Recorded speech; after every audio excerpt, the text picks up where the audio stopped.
ध्यानमूलं गुरुर्मूर्ति पूजामूलं गुरुर्पदं मन्त्रमूलं गुरुर्वाक्कु मोक्षमूलं गुरुकृपा।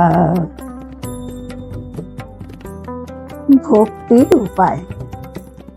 ঈশ্বরে কি করে মন হয়? ঠাকুর বলেন, ঈশ্বরের নাম গুণগান সর্বদা করবে আর সৎসঙ্গ। ঈশ্বরের ভক্ত বা সাধু এদের কাছে মাঝে মাঝে যেতে হয়। সংসারের ভিতর ও বিষয় কাজের ভিতর রাত দিন থাকলে ঈশ্বরে মন হয় না। মাঝে মাঝে নির্জনে গিয়ে তার চিন্তা করা বড় দরকার। প্রথম অবস্থায় মাঝে মাঝে নির্জন না হলে ঈশ্বরে মন রাখা বড়ই কঠিন। ধ্যান করবে মনে কোণে ও বনে, আর সর্বদা সৎ সৎ বিচার।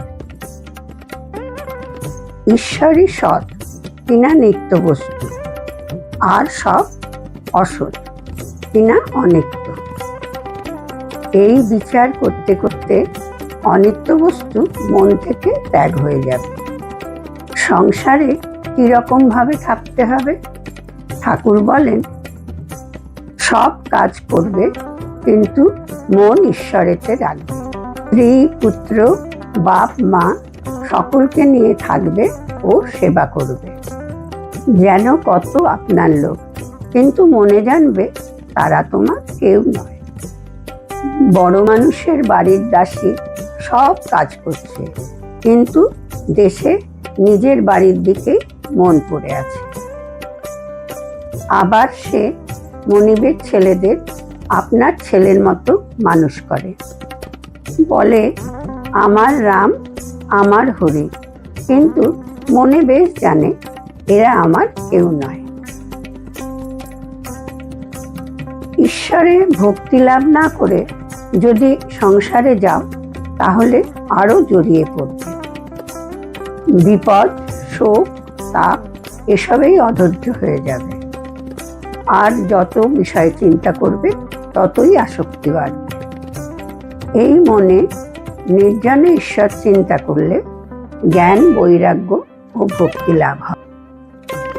কিন্তু সংসারে ফেলে রাখলে মন নীচ হয়ে যায়। সংসারে কেবল কামিনী কাঞ্চন চিন্তা। সঙ্গে সঙ্গে বিচার করার খুব দরকার। কামিনী কাঞ্চন অনিত্য, ঈশ্বরই একমাত্র বস্তু।